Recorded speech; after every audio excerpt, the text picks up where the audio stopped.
जी नमस्कार दोस्तों, मैं अनुज मिश्रा आपका एक नए वीडियो में स्वागत करता हूं। तो आज हम बात करेंगे शिक्षा के ऊपर। क्या शिक्षा का जिस तरीके से प्राइवेट स्कूल्स जो नुकसान पहुंचा रहे हैं आर्थिक रूप से माता पिताओं को, देखिए जो मिडिल क्लास के लोग हैं वो अपने बच्चों को पढ़ा सकते हैं अच्छे स्कूलों में, उनको फीस देने में दिक्कत नहीं। लेकिन जो एक बजट वाला जो एक परिवार रहता है जिसकी मान लीजिए सैलरी ही इतनी है और 9-10 हजार रुपए केजी के बच्चे की फीस है, 1-1 हजार 2-2 हजार रुपए की उनकी किताबें आ रही हैं, तो क्या ये भ्रष्टाचार नहीं है? क्या ये प्राइवेट स्कूलों प्राइवेट संस्थाओं द्वारा क्या ये लूट नहीं है? इसके विषय पर मैं उस दिन भी बोला था न्यूज चैनल पे, आज भी मैं ये चीज बोल रहा हूं कि क्या सरकार विफल हो गई है इस पे। अरे आप 70 साल हो गए हैं, आप कभी भी इस चीज के बारे में नहीं बोलते हैं। आजादी के बाद में कितना समय हो गया, शिक्षा हमारी शुरू से ही इस तरीके की रही है। किसी भी नेता या किसी भी व्यक्ति का इस पे दिमाग ही नहीं गया कि शिक्षा को भी बढ़ावा मिलना चाहिए। शिक्षा का बढ़ावा सिर्फ और सिर्फ सोशल मीडिया पे, पेपर पे, बजट में ये सब मिल रहा है और ग्राउंड रिपोर्ट जीरो है। सरकारी स्कूलों की हालत देख लीजिए आप उत्तर प्रदेश में। मैं किसी भी गवर्नमेंट के पक्ष से नहीं बोल रहा हूं, जो भी गवर्नमेंट आई है, चाहे पहले की गवर्नमेंट हो चाहे मौजूदा गवर्नमेंट हो, सिर्फ शिक्षा का बजट बना रही है, शिक्षा के नए नए मॉडल बना रही है, लेकिन शिक्षा का विकास कैसे होगा? हमारा सरकारी स्कूल का बच्चा यहाँ के जो प्राइवेट शिक्षण संस्थान है उनसे कंपीट कैसे करेगा? कंपटीशन की तैयारी करने के लिए पहले बच्चों को कोटा जाना पड़ता था, फिर उसके बाद में कुछ ऑनलाइन माध्यम आए, लेकिन जो शुरुआती शिक्षा है जैसे केजी नर्सरी है, इसका जो प्राइवेट शिक्षण संस्थान जो लाखों रुपए की फीस चार्ज कर रहे हैं, इसके ऊपर सरकार नकेल कब कसेगी?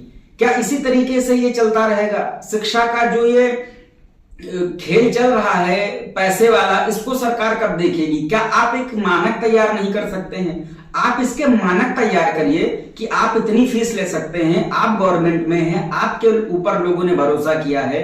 तो मैंने ज्ञापन दिया था, मैं फिर एक और ज्ञापन दूंगा। अगर सरकार इसके खिलाफ कोई कार्रवाई नहीं करेगी तो हम लोग इसके खिलाफ आंदोलन करेंगे, प्राइवेट स्कूलों के खिलाफ। आप तो लोगों को लूट रहे हैं भाई, ऐसा नहीं चलेगा। ये विषय ही गलत है। दूसरी बात एक और मैं ये कहना चाहता हूं कि जिस तरीके से बड़े बड़े स्कूल हो गए हैं, अरे भाई सीधे बोल दीजिए आपके गरीब का बच्चा नहीं पढ़ेगा। सर्व शिक्षा अभियान फिर क्यों चलाते हैं? और दूसरी बात, गवर्नमेंट क्यों चुप है? टैक्स ले रही है इसलिए चुप है, या तो शिक्षा का इस तरीके से आपने खिलवाड़ बना करके रख दिया है। अरे बाहर के मैं स्कूल देखता हूं, अमेरिका के प्राइवेट स्कूल्स देख लीजिए और सरकारी स्कूल देख लीजिए, वहां के तो सरकारी स्कूल इतने अच्छे हैं विदेशों के। आप सरकारी स्कूल की शिक्षा में क्यों फेल हो रहे हैं? इसके ऊपर आप कभी विचार करिए बैठ के। बेबी रानी मौर्य जी जो शिक्षा मंत्री हैं, उनको इस चीज पे विचार करना चाहिए। माननीय योगी आदित्यनाथ जी जो मुख्यमंत्री उत्तर प्रदेश के, उनको इस चीज पे विचार करना चाहिए। जिसे लेकर के कक्षा 5 तक की शिक्षा है उसको हम सुदृढ़ तरीके से कैसे बना सकते हैं। और दूसरी बात यह है कि जो बातें चल रही है शिक्षा की, तो मैं एक विषय और इसमें उठाऊंगा कि जो माता पिता की सैलरी 50,000 60,000 रुपए है, वो बड़े बड़े स्कूलों जैसे CMS है, जयपुरिया है, इन जैसे बड़े बड़े स्कूल हैं, इनमें पढ़ाना चाहे तो इनकी केजी की फीस 7,000 8,000 रुपए, इनके कोर्स की फीस 3,000 4,000 5,000 ऐसे चली जाती है। दूसरी बात एक और मैं ये चीज कहना चाहता था कि जो प्रोजेक्ट होते हैं उनके पैसे अलग, स्कूल में कोई फंक्शन होता है उसके पैसे अलग। दूसरी बात यह कि अगर कोचिंग पढ़ाना चाह रहे तो कोचिंग की फीस 2,000 3,000 रुपए है।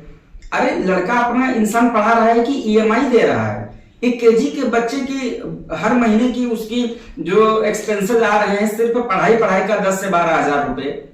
अरे केजी का बच्चा 10 से 12 हजार रुपए दे रहा है, तो आने वाले जो उसका भविष्य होगा तो उसपे तो लाखों रुपए, तो ये जो 50-70 हजार रुपए कमाने वाले माता पिता कहां से इसको बेयर कर पाएंगे? तो आप सब लोगों को इस चीज के लिए आगे आना पड़ेगा। अगर आप मेरी बात से सहमत हैं तो कमेंट कीजिए और अपनी राय रखिए। अगर आप लोग लड़ नहीं सकते, अगर हम लोग मिलकर के आंदोलन कर रहे हैं तो एटलीस्ट हमारा साथ दीजिए। और चाहे बच्चा आपका हो चाहे किसी का हो, हम आपके बच्चे के हक के लिए लड़ेंगे। तो कृपा करके इस चीज में हमारा समर्थन कीजिए। जय हिंद, जय भारत।